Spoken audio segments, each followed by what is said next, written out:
Oh yeah! What's up, y'all? It's your boy Cisco Scotty, Scotty, see it, whatever y'all want to call me. Hey, man. Hey, I just got through watching those other two videos about LeBron not wanting to hear any pitches from the other teams and him going to the 76ers. We just got through watching those. Now let's watch this video. If y'all came from the other video, y'all already know what we about to watch. LeBron not winning the MVP over James Harden and Rookie of the Year being Ben Simmons. Let's see what they got to say about it. We all probably got our thoughts about it, but let's check it out, man. Maybe I insert some stuff while we watching. There you go. He beat LeBron in a way I would say is fair and square. It wasn't LeBron fatigue. It wasn't a backlash to a decision like Derrick Rose's MVP was. It wasn't this is new and different the way Steph Curry's first MVP was. Steph Curry's second MVP, there's no question about it. It wasn't two other guys got hurt and so he was the last guy standing. He earned it. He was the best player on the best team, a historically good regular season team. And so you guys know how much I really am invested in NBA history. Like, this cements James Harden to me as right now the 5th greatest shooting. So, thinking back about it, the OKC Thunder, they would have kept that team together. Would have never heard of no Warriors. You probably wouldn't have heard.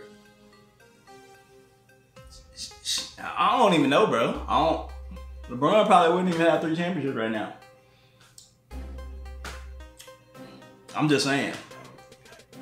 3, count them, 3 people off that team won MVPs. Guard ever.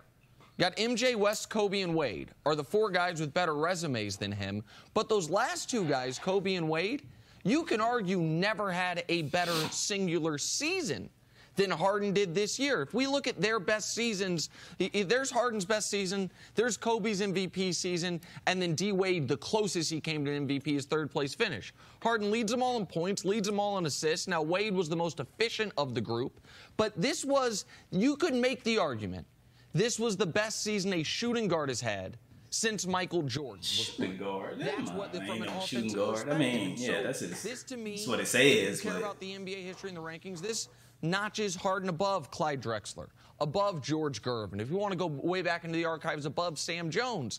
He's now got the same number of MVPs, Jenna, as Kobe, as Shaq, as Dirk, as Durant, as KG, as Barkley, as Iverson. Like, it's a very short list of guys with multiple, and it's a very long list of guys like Dwayne Wade, who were amazing players, but never got one. Harden now has one. Is there something then a little, and I don't know if this is too rough or bittersweet, about him winning this, about his team winning 65 games, about this being the year that they should have gone all the way, all the pieces sort of fit into place. Cannot even argue that, though. And then them falling short. I want to, but I can't. Sure there is. I'm sure that Executive of the Year, Daryl Morey. I just want to say the stats, though. And he won. Somebody had better stats. Harden won the MVP, of course.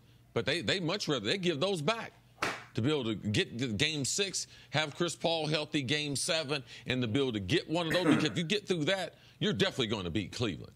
I mean, so, yes, it is definitely bittersweet, but this is who the Rockets are. Yeah, Chris. This is what Harden is in the same position Kevin Durant was in a couple seasons ago.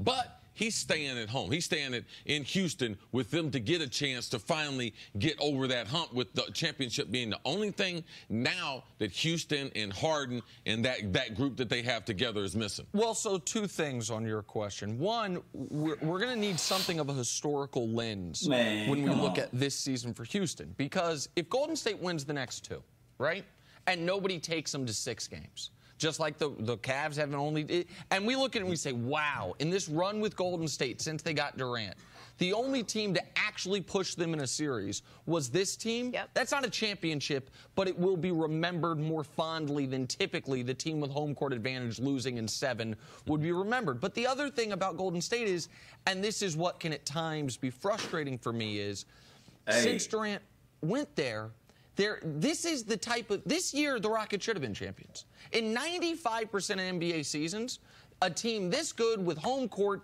even with Chris Paul getting injured in the final 2 games of the Western Conference Finals, they would have been favorites over Cleveland without Chris Paul. Even if Chris Paul missed the NBA Finals, against almost every team in NBA history, This Rockets team is up 3-2 with James Harden and home court advantage. They win that series. They go on to then win the championship. They're just up. They ran up against the most talented team, arguably in NBA history. And then there is, of course, some irony about the best player on the Rockets playing with the Thunder, the best player on the Warriors playing with the Thunder, those 3 MVPs that now the Thunder drafted in 3 consecutive years. All right, finally, Ben Simmons won Rookie of the Year last night after missing the 2016-2017 season due to injury. Weird, didn't it? Simmons averaged 15 points, 8 boards, 8 assists a so game, weird, leading the Sixers to 50 wins. Nick, did the voters get it right? Absolutely, and when you look at the vote, it was a landslide.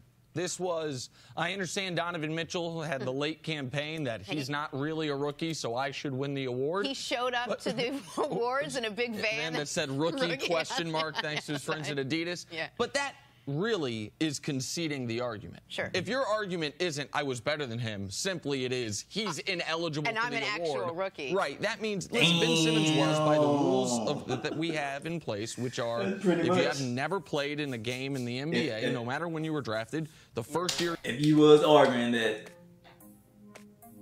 you would win by default, that you were a real rookie, but that you, and not arguing the fact that you were better than him. You play in a game, you're a rookie. He was the best. And he was, what the 15-8-8 doesn't talk about is his defensive impact. This guy was a very good defender for no other reason than he has such overwhelming size.